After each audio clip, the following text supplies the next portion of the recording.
특별히 이번 주간에는 어린이날 그리고 어버이날이 같이 있습니다. 그래서 오늘은 이 어린이 주일과 어버이 주일을 함께 되새기면서 가정 주일로 지키려고 합니다.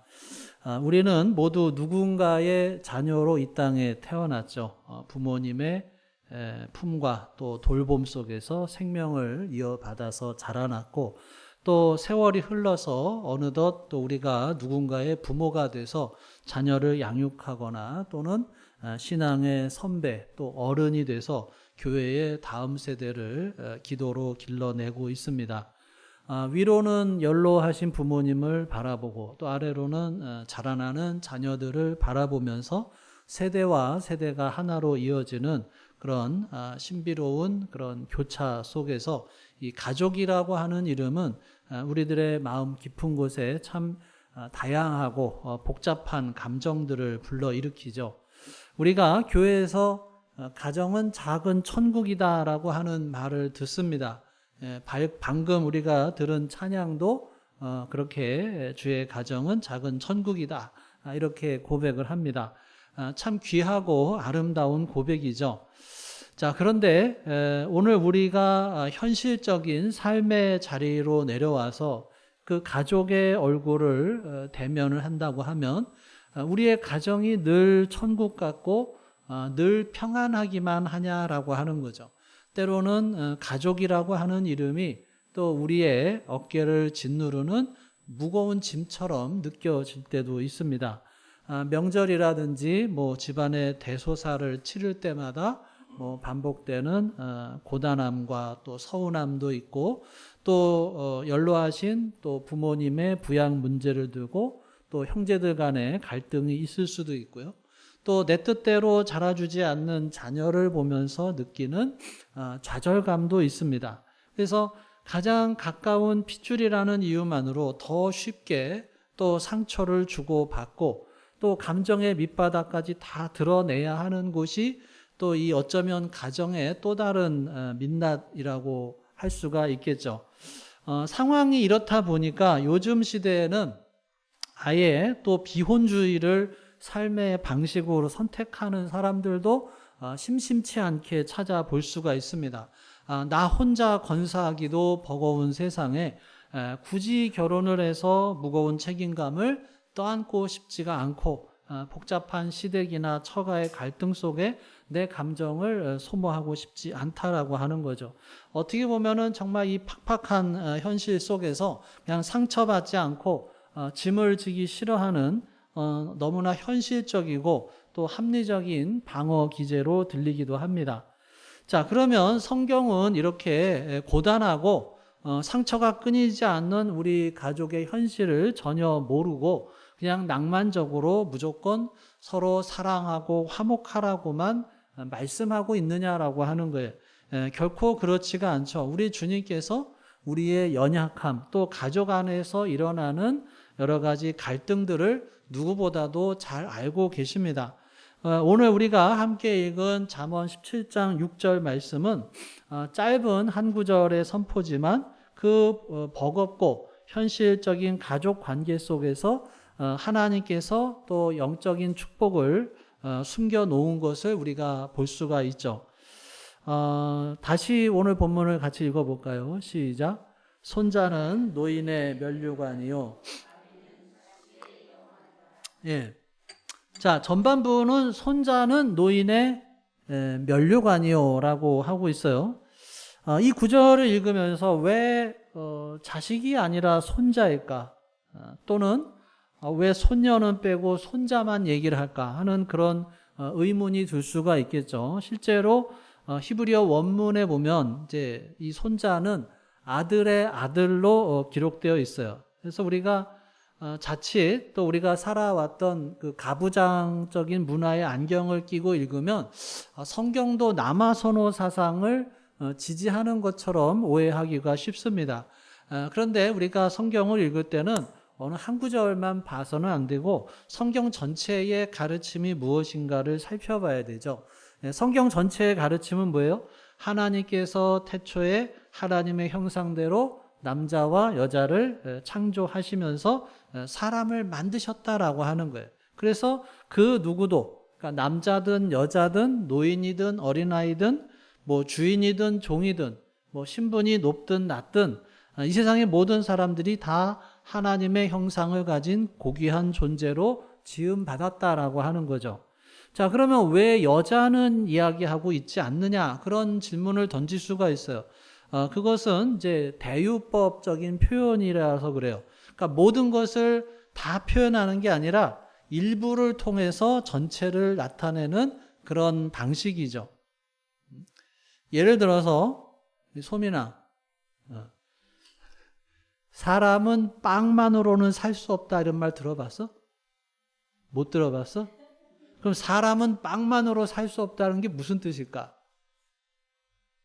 자, 사람이 빵만으로 살 수 없다. 그러면 빵만이 아니라 라면도 먹어야 되고 밥도 먹어야 된다. 그런 의미일까? 여기서 사람이 빵만으로는 살 수 없다. 음식만 가지고 먹는 것만 가지고는 살 수 없다. 이런 뜻이 되겠죠. 그러니까 빵이라고 했을 때 그것이 단순히 빵 하나만을 의미하는 게 아니라 모든 음식, 양식 전체를 대표하는 거죠. 펜은 칼보다 강하다라고 했을 때 진짜 펜이 칼보다 강하다는 것이 아니라 어떤 그 문화가 이 무력보다 강하다 이런 의미가 되겠죠. 그러니까 여기서 손자만 언급했으니까 그러면 외손주는 포함이 안 되는 거예요? 외손녀는? 그렇지가 않죠. 다 노인의 면류관이다라고 하는 거예요. 증손자는, 증손자도 면류관이라는 거예요. 그러니까 모든 자녀들이, 모든 손주들이 다 노인의 면류관이다라고 하는 거예요. 그래서 이 6절의 말씀은 손자들만 노인의 면류관이라고 한 게 아니라 손주들 모두 외손주가 됐던, 외손녀가 됐던, 증손자가 됐던 그 어떤 손주든 그 모두가 다 노인의 면류관이고 노인의 영광이다 이렇게 보는 것이죠. 자, 근데 정말 그런 것 같아요. 우리 할머니들, 할아버지들 보면 정말 이 손주 사랑에 꼭 빠져 계신 것 같아요. 손주만 생각하면 그렇게 행복하고 또 손주만 생각하면 그렇게 또 미소가 지어지고 이게 가면은 누구 이렇게 만나면 애기 이뻐요 이렇게 물어보면 그냥 그 말 끝나기가 무섭게 핸드폰 꺼내가지고 자기 손주 얼마나 이쁘냐고 자랑을 하는데 솔직히 제가 볼 때는 하나도 안 예쁜데 얼마나 예쁘냐고 하면서 자랑들을 그렇게 하는지 모르겠어요. 저는 아직 손주가 없는데 누군가 그런 얘기를 하더라고요. 손주를 얻지 않고는 인생을 논하지 말아라. 그런 말도 해요. 자, 그러면 왜 손자들이 노인의 면류관이 될까? 그냥 손주가 이쁘니까가 아니고 사랑스러워서가 아니고 사실은 새로운 사명이 생겼기 때문에 또 영광의 면류관이 되죠. 젊었을 때 내가 사랑해야 하는 자녀들이 있습니다. 그런데 자녀들을 위해서 최선을 다하고 수고를 해서 아이들을 잘 길렀어요. 그러면 이제 그 아이들이 독립해서 시집가고 장가가고 이제 부모의 곁을 떠나게 된다고 하면 더 이상 뭐 그 자녀들을 위해서 부모가 해줄 수 있는 게 별로 없죠. 근데 놀랍게도 그 가정 가운데 또 손자가 태어나는 모습을 보면서 손녀딸이 태어나는 것을 보면서 또 우리 어르신들에게도 노인들에게도 또다시 놀라운 사랑을 베풀 기회가 찾아오게 되는 것이죠. 옛날과는 다르게 또 다른 방식으로 사랑해야 할 대상이 우리 앞에 놓여 있기 때문에 영화의 면류관이 된다라고 하는 거예요. 면류관이라고 하는 것, 이 왕관이라고 하는 것이 그냥 높은 자리에 군림하기 위해서 쓰는 것이 아니라 이 왕관은 백성들을 위해서 헌신하고 또 사랑을 베풀라고 하는 그런 책임과 사명의 상징이라고 할 수가 있겠죠. 그래서 이 영화의 면류관은 그냥 얻어 쓰는 것이 면류관이 아니고 내가 사랑해야 할 대상이 생겼다라고 하는 것, 그것이 영화의 면류관이에요. 사랑할 대상이 생기는 것이 기쁨이고 또 사명이 생기는 것이 영광이다라고 하는 거죠. 왕이 왜 왕이에요? 왕이 왕관을 쓰는데 그 왕관을 쓰기만 하고 왕복을 입고 높은 자리에 앉으면 그러면 왕이 되는 것이냐? 그렇지가 않다는 거예요. 그런 왕관을 쓰고 있다고 하는 게 왕이 아니라 왕은 백성을 위해서 헌신하고 봉사하고 사랑을 베푸는 그 왕관의 무게를 감당해 나갈 때 왕이 되는 거고 왕의 영광이 있는 거죠. 그런 것처럼 이 영화라고 하는 것 그냥 우리에게 영광으로 다가오는 것이 아니라 우리가 사랑해야 되는 헌신, 그 사명이 그 짐으로 우리들에게 오는 것인데 우리 어르신들에게 손주라고 하는 것은 또 다른 사랑의 기회가 생겼기 때문인 것이죠. 그런데 여기서 우리가 또 중요한 의문이 생기죠. 아까도 말씀드렸듯이 요즘에는 비혼주의도 많고 또 딩크족도 있어서 자녀가 없거나 또는 이게 그러니까 손주가 없거나 또는 뭐 이렇게 혼자 산 사람도 있죠. 육신의 손자가 없으면 그럼 영광의 면류관을 쓰지 못하는 그런 불행한 인생이냐? 결코 그렇지가 않죠. 성경은 손주가 유일한 면류관이다라고 말씀하지 않으셔요. 그 앞에 장 16장의 31절에 보면 백발은 영화의 면류관이라 공의로운 길에서 얻으리라. 정직하게 살아온 세월의 흔적이 이 백발이 영화의 면류관이다라고 하고 또 19장에도 보면은 다른 이의 허물을 덮어주는 용서가 또 영광이다라고 이렇게 가르치고 있어요. 나아가서 비록 나에게 육신의 손주가 없을지라도 이 교회 공동체 안에서 뛰노는 아이들과 청년들이 곧 나의 영적인 손주고 다음 세대다라고 하는 거예요. 교회의 젊은 세대를 향해서 따뜻한 미소를 지어주고 기도로 등을 토닥여 주는 것이죠. 나는 늙어서 아무 소용이 없다.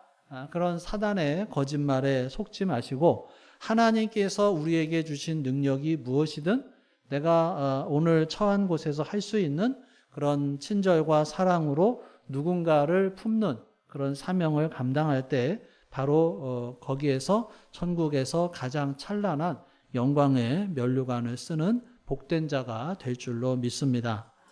자, 두 번째를 보면 두 번째는 뭐예요? 아비는 자식의 영환이라. 이 말씀도 역시 그 문화학적인 대유법을 담고 있습니다. 비록 여기에 아비와 자식이라고 하는 단어가 쓰였는데 이것은 이제 아버지와 어머니를 모두 포함하는 부모님 전체를 의미하겠죠. 또 자식 또한 이 땅의 모든 딸과 아들들을 아우른다라고 할 수가 있습니다. 세상의 모든 자녀에게 있어서 나를 낳아주시고 또 길러주신 부모님의 존재 그 자체가 세상의 그 어떤 것과도 바꿀 수 없는 내 삶의 가장 찬란한 영광이고 자랑이 되어야 한다라고 하는 거예요. 그런데 우리가 살아가고 있는 이 시대의 가치관을 돌아보면 세상은 자녀들에게 어떤 부모의 영광을 철저하게 또 이 경제적인 잣대로만 평가를 하는 그런 경향이 짙어지고 있어요. 남들처럼 뭐 번듯한 아파트 한 채 사줄 능력이 있고 든든한 학비와 배경을 대어줄 수 있는 재력 있는 부모만이 나의 자랑이다라고 또 이렇게 생각을 해요. 반대로 평생을 뼈가 부서져라 일하면서 자신을 키워줬음에도 물려준 재산도 없고 또 가난하다라고 하는 이유로 늙고 병든 부모를 짐스럽게 여기고 부담스러워하는 일들이 또 종종 일어나고 있습니다. 성경에서도 보면 탕자의 비유를 보면 둘째 아들이 나오죠. 이 아버지를 자기의 영광스러운 뿌리로 여긴 게 아니라 그저 자기의 몫을 채워줄 그런 수단으로 여겼습니다. 그런데 여러분 자녀들에게 있어서 가장 위대한 축복이자 영광은 부모님의 지갑에서 나오는 것이 아니라 나를 위해서 밤낮으로 눈물을 흘리면서 엎드려서 기도해 주는 그 부모님이 내 곁에 살아계시다라고 하는 그 사실 자체다라고 하는 거예요. 세상의 눈으로 봤을 때는 부족해 보인다 할지라도 부모님들께서는 자신의 빛나는 청춘과 또 생명을 깎아서 오늘의 우리를 빚어가고 있다라고 하는 거예요. 그래서 자녀된 우리들은 세상의 기준을 내려놓고 나를 존재하게 하신 그런 부모님을 내 인생의 가장 위대한 영광으로 여기면서 깊이 공경해야 할 줄로 믿습니다. 또 동시에 이 말씀은 부모된 기성세대에게 주는 그런 영적인 사명이 되기도 해요. 성경은 아비는 자식의 영환이라 이렇게 선포를 해서 자녀들에게 내가 부모니까 무조건 나를 존경해라 이렇게 권위를 내세우라고 하는 것이 아니라 자녀들이 마음 깊은 곳에서부터 우리 부모님은 내 삶의 가장 큰 자부심이다 이렇게 고백할 수 있도록 부끄럽지 않은 믿음의 본을 우리들의 삶의 현장에서 살아가야 하는 것이죠. 자녀들이 언제 부모를 가장 부끄러워하고 또 언제 가장 영광스러워할까요? 평온할 때는 잘 드러나지 않습니다. 그런데 어떤 중대한 위기나 또 예민한 어떤 이권이 걸려 있는 그런 복잡한 대소사 앞에서 부모가 어떤 태도를 취하는지를 지켜보면서 자녀들이 진짜 신앙을 배운다라고 하는 거예요. 저희 장인 어른이 얼마 전에 돌아가셨는데 저는 이제 장가를 들어서 이제 포도 농사를 지시니까 거기를 포도를 수확하는 것을 이제 도우러 갔었어요. 수확한 포도를 이제 박스에 담아서 포장을 하는데 사실 이 뭐 음식 과일 같은 것도 겉보기에는 또 멀쩡해 보이는데 약간 또 보면은 상품 가치가 약간 좀 떨어지는 것들이 종종 있어요. 요거는 뭐 괜찮아 보이는데 이 정도면 그런데 땀 흘려서 그 농사를 지은 수고가 있는데 그래서 이 정도 괜찮은데 그냥 섞어서 파시면 어떻겠냐고 그랬더니 장인어른께서 단호하게 그러면 안 된다고 그러면서 그냥 포도를 이렇게 묵묵히 이렇게 골라내셨어요. 그냥 남들이 보지 않아도 어떤 일상의 작은 이익 앞에서도 적당하게 타협하지 않은 그런 올곧으신 모습을 보면서 저는 그때 참 장인어른을 진심으로 존경하게 됐었어요. 어떻게 보면 우리가 자녀들에게 물려줘야 하는 그러한 유산은 어떤 가치가 변하는 부동산이나 통장의 잔고가 아니라 그런 작은 욕심을 거스르고 또 정직한 일상으로 살아내는 그런 부모의 어떤 거룩한 뒷모습이 아닐까 하는 생각을 합니다. 그것이 자녀들의 마음속에 새겨져서 나중에 그들이 세상 속에서 어떤 타협의 유혹을 만났을 때 붙잡아주는 신앙의 나침반이 된다라고 하는 것이죠. 말씀을 정리합니다. 가정이라고 하는 것, 가정은 작은 천국이라고 하는데 사실 그 가정이라고 하는 게 그냥 가만히 내버려 두어도 저절로 굴러가는 그런 편안한 온실이 아니죠. 기력이 쇠해져서 또 돌보심이 필요한 부모님의 수족이 되어야 할 때도 있고요. 또 옆으로는 이해관계가 부딪히는 또 형제 자매들의 섭섭함을 또 어루만져야 할 때도 있고 아래로는 또 수고로운 뒷모습을 지켜보는 다음 세대를 또 양육해야 하는 그런 치열한 영적 훈련의 현장이라고 할 수가 있습니다. 손자는 노인의 면류가 아니요 아비는 자식의 영환이라. 우리가 서로에게 면류관이 되어주고 영광과 자랑이 되어주어야 하는 그런 사명을 받았습니다. 그런데 우리가 이 거룩한 말씀을 들으면서도 또 우리 마음 한편에는 또 탄식이 흐르죠. 내 안에 부모님을 끝까지 온전하게 공경할 인내도 없고 형제의 허물을 덮어줄 넉넉함도 부족하고 조금 피곤해도 짜증이 나고 혈기가 솟구치는 것 그런 것이 어떻게 보면 우리들의 나의 실체의 모습이라고 할 수가 있습니다. 맞습니다. 우리 스스로의 노력만으로는 이 완벽한 사랑에 도달할 수 없는 연약한 존재죠.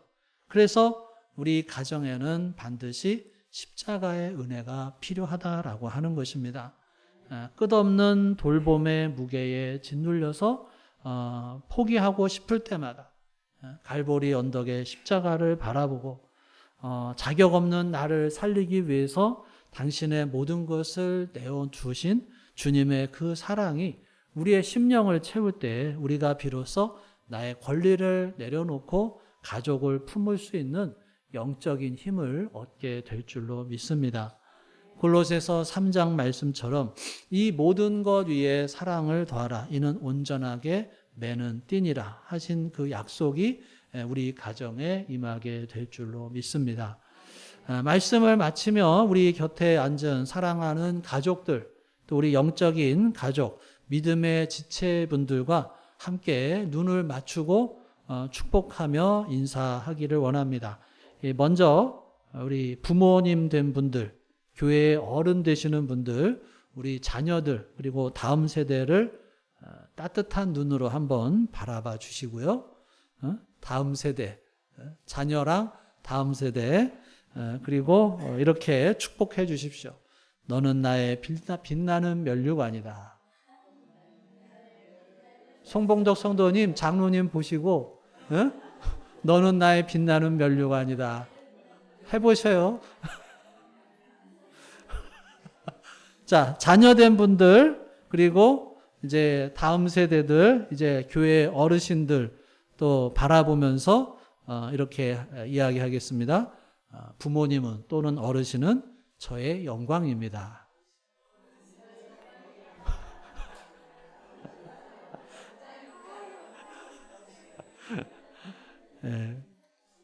예배 자리에 가족이 함께 앉지 못해도 괜찮아요. 오늘 집으로 돌아가서 혹은 또는 이렇게 멀리 계신 부모님께 또 자녀들에게 전화해서 이런 위대한 고백을 꼭 전해 보시기를 바랍니다.